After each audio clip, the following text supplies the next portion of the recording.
À l'issue de cette rencontre, notre équipe de reportage a tendu son micro au président du conseil de quartier de Matoto et porte-parole des responsables de quartier. Ibrahima Youla a salué les arguments brandis par le Premier ministre. Il est également revenu sur les nouvelles mesures concernant l'insalubrité dans la capitale. Alseni Bari et Aboulaye Kamara. Ce qu'il faut réellement pour que la ville de Conakry soit assainie, il faut des moyens. Ensuite, deuxièmement, trouver des lieux, des dépotoirs idéaux. Deuxièmement, il faudrait que l'État accepte de trouver une société qui peut transformer ses ordures en papier ou bien en d'autres produits pour la Guinée. Prenez le cas de la ferraille. Est-ce qu'aujourd'hui, on trouve de la ferraille dans la ville? Non, parce que tout le monde cherche la ferraille pour aller vendre. Si on construit une unité qui transforme les ordures, vraiment, chacun de nous cherchera les ordures pour aller vendre. Bon, Dr Fofana a dit tout. Il dit d'ici janvier, février 2019, vraiment, ils vont commander des camions, ils vont commander des machines pour donner les moyens adéquats aux PME et au quartier pour que vraiment la ville soit assainie. Le départ est difficile pour toute activité, mais au fur et à mesure qu'on évolue, les choses vont changer. Augmentation du prix du carburant toujours, les réactions se poursuivent pour condamner cette décision de l'État. Faya Milimono, le président du parti Le Bloc libéral, s'insurge et qualifie cette augmentation de catastrophe pour la majorité de la population guinéenne qui, selon lui, vit sous le seuil de la pauvreté. Il promet se joindre aux acteurs sociopolitiques pour s'opposer à cette décision. Reportage Ouminatou Sidibé, Amara Alex Silla. À sa descente d'avion, le président du Bloc libéral a fustigé la hausse du prix du carburant et rejette les arguments du gouvernement sur la pression du FMI. Il pense que cette soudaine flambée du prix va provoquer la chute de l'économie nationale. Eh bien, nous savons que le baril aujourd'hui est autour de 75 $. Donc on est encore loin de 100 $. Et donc, on nous explique cela ou on nous justifie cela en disant c'est la Banque mondiale, c'est le Fonds monétaire qui nous l'exige. Non. La Banque mondiale et le Fonds monétaire n'exigent pas d'un gouvernement d'augmenter ou d'imposer telle ou telle taxe. Non. Plus loin, Dr Faya Milimono pense que le président de la République doit réduire le train de vie de l'État au minimum, cela par une réduction des membres de son gouvernement et du nombre de conseillers. Aujourd'hui, nous avons les VA qui se promènent dans la ville jusqu'à 2 heures, 3 heures parfois, et qui brûlent le carburant payé par le contribuable guinéen. On aurait dû commencer par agir à ce niveau-là. Le gouvernement pléthorique que nous avons, le président a presque repris tous ceux qu'il n'a pas maintenus dans le gouvernement pour les mettre ministres avec rang de choses, conseillers avec rang de ministre. Tout cela nous coûte de l'argent parce qu'ils sont payés. Sur la question de la nouvelle loi sur la CENI, Dr Faya Milimono soupçonne le parti d'avoir fait un deal avec le RPG pour le vote de cette loi à la majorité. Ces petits deals-là sur le dos du peuple de Guinée, ça doit finir. Ce n'est pas parce que le BL ne va pas être à la CENI. Non, ce n'est pas ça le problème. Le problème, c'est qu'est-ce qu'un législateur doit faire. Le premier principe fondateur d'une république, c'est l'égalité en droit et en devoir. Et tout le monde a manqué à cela, malheureusement, y compris notre parti ami, l'UFDG. Un nouvel ordre politique doit voir jour pour sauver la Guinée d'un système qui a fait longtemps défaut, a conclu le président du Bloc libéral. Et puis, les forces sociales de Guinée appellent à une marche pacifique citoyenne demain mardi pour protester contre l'augmentation du prix du carburant à la pompe. Ces plateformes de la société civile réunies au sein des forces sociales étaient ce matin en conclave avec quelques cadres du gouvernorat de la ville de Conakry. Il était question pour les deux parties de discuter de la sécurisation de la marche pacifique qui débutera au carrefour de la tannerie à Matoto. Mariam Folé Camara, Ibrahima Souma pour le compte-rendu.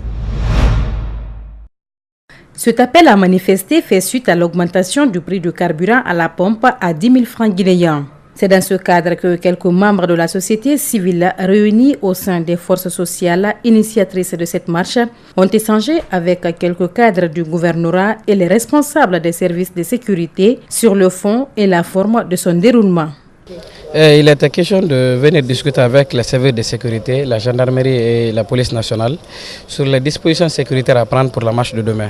De leur niveau, en tant que service étatique de sécurité, ils ont mis en place un plan de sécurité qui sera en exécution demain. Nous avons eu un échange vraiment franc. Les forces sociales entendent par cette démarche contraindre le gouvernement à reconsidérer sa décision. Nous avons appelé à une marche citoyenne demain pour protester contre l'augmentation unilatérale et injuste du prix du carburant à la pompe de 25%. Le peuple de Guinée, les citoyens et citoyennes de Conakry vont sortir massivement demain sur l'itinéraire rond-point Tanéré jusqu'au stade du 28 septembre. Il est question d'harmoniser les dispositions sécuritaires et voir qu'est-ce qu'il faut faire à leur niveau et à notre niveau à l'interne pour sécuriser cette marche-là et observer.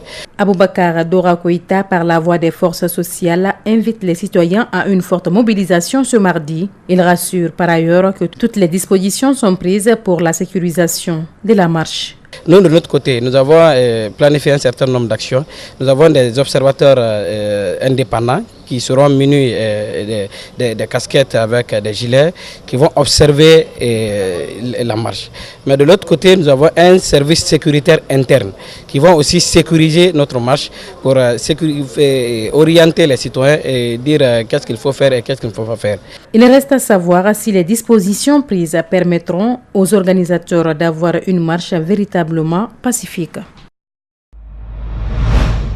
La dynamique debout citoyen pilotée par le CNOSC de Dansa Kourma interpelle le gouvernement. Elle exige la réduction immédiate du prix du carburant à 8 000 francs guinéens le litre, mais aussi à l'ouverture d'un dialogue. Si rien n'est fait dans les 24 heures, elle appellera à une journée ville morte ce mercredi 11 juillet sur toute l'étendue du territoire national. C'est en substance le contenu de sa déclaration rendue publique ce lundi. Suivez. Le debout citoyen interpelle le gouvernement à la réduction immédiate du prix du carburant à la pompe à 8 000 francs guinéens le litre. L'ouverture dans les 24 heures qui suivent d'un dialogue avec les centrales syndicales et les organisations sociales impliquées dans la crise. De la nécessité d'approfondir les analyses de la crise et d'accéder à la demande sociale pour éviter l'enlisement de la situation.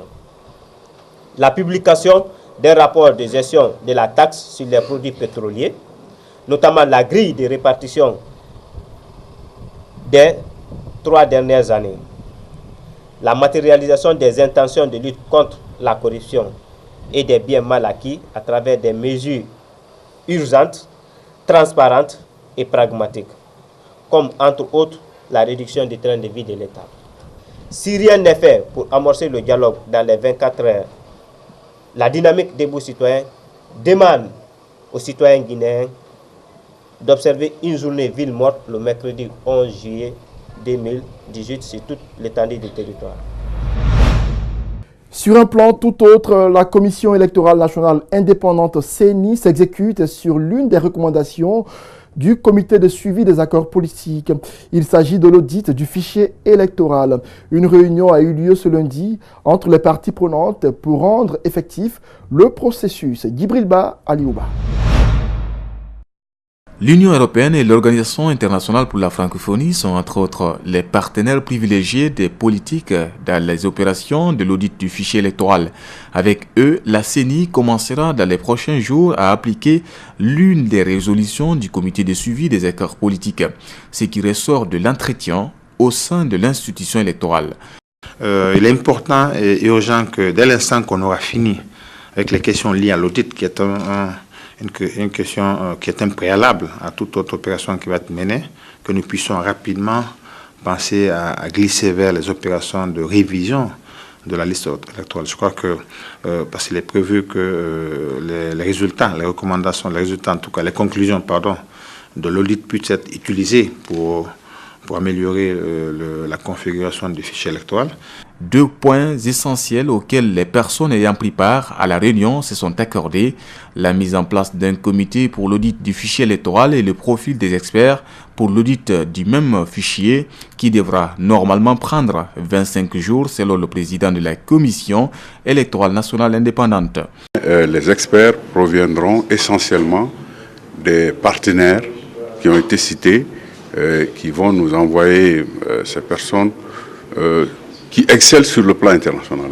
Il s'agira pour le PNUD de l'Union européenne de travailler rapidement pour que les profils qui sont demandés à leur niveau, je rappelle qu'il s'agit de 3 experts, pour qu'ils puissent les mettre rapidement à la disposition du comité d'audit qui va être mis en place, pour que ce comité soit chargé d'identifier sur la base de ces 9 CV les 3 profils requis. Au cours de la réunion, l'opposition est absente. Cela n'aura pas d'effet négatif sur la suite du travail à faire.